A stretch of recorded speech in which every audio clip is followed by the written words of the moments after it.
আসসালামু আলাইকুম, welcome to my channel. আজকে আপনাদের সাথে খুব সহজ একটি রেসিপি শেয়ার করব, নারকেল দিয়ে সেমাইয়ের রেসিপি। আশা করি রেসিপিটি ভালো লাগবে। রেসিপি ভালো লাগলে লাইক, কমেন্ট, শেয়ার করবেন আর চ্যানেলটি সাবস্ক্রাইব করবেন। তো চলুন রেসিপিটি দেখে নেওয়া যাক। 1 টেবিল চামচ পরিমাণ ঘি দিচ্ছি।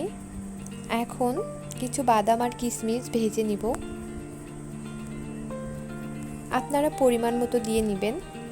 ভাজা হয়ে গিয়েছে, এখন আমি উঠিয়ে রাখবো। এখন আমি একটা প্যান নিয়েছি আর 1 লিটার পরিমাণ তরল দুধ দিয়েছি। এই দুধটাকে 5 থেকে 6 মিনিটের মতো ভালোভাবে জাল করে নিতে হবে। দেখতেই পাচ্ছেন দুধটা ফুটে উঠেছে। এখন আমি এর মধ্যে 2টা এলাচ আর একটা তেজপাতা দিয়ে দিচ্ছি। এখন দিয়ে দিব পরিমাণ মতো চিনি। চিনির পরিমাণটা আপনারা বুঝে দিবেন যতটুকু মিষ্টি খেতে চান।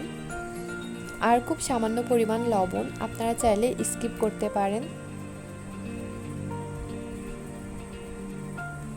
এখন আমি এর মধ্যে সেমাই দিয়ে দিচ্ছি। সেমাইয়ের পরিমাণটাও আপনারা বুঝে দিবেন যতটুকু প্রয়োজন। যদি আপনারা সেমাইটা একটু ঘন করতে চান সেক্ষেত্রে একটু বেশি করে দিবেন, আর যদি একটু পাতলা পাতলা করে রান্না করতে চান সেই ক্ষেত্রে সেমাইয়ের পরিমাণটা একটু কম দিবেন। এখন আমি এর মধ্যে কোরানো নারকেল দিয়ে দিচ্ছি 1/3 কাপ পরিমাণ। এখন খুব ভালোভাবে মিশিয়ে নিচ্ছি। দেখতেই পাচ্ছেন ফুটে উঠেছে। এই সেমাইটা দেওয়ার পর বেশিক্ষণ রান্না করার কোনো দরকার নেই। 3 থেকে 4 মিনিটের মতো রান্না করে নিলেই হবে। আর দুধটাকে আগে থেকে একটু জাল করে নেবেন সেমাই দেওয়ার আগে, তাহলে সেমাইটা অনেক বেশি টেস্টি হবে। এখন আমি ভেজে রাখা বাদাম আর কিশমিশ দিয়ে দিচ্ছি। সেমাইটা কিন্তু হয়ে গিয়েছে। এখন আমি চুলাটা অফ করে দিয়েছি। এখন একটু ভালোভাবে মিশিয়ে নিচ্ছি।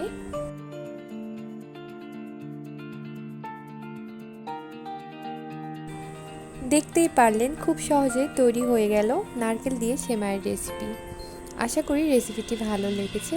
রেসিপি ভালো লাগলে ট্রাই করবেন আর কেমন হয়েছে কমেন্টস করে জানাবেন। সবাই ভালো থাকবেন। আল্লাহ হাফেজ।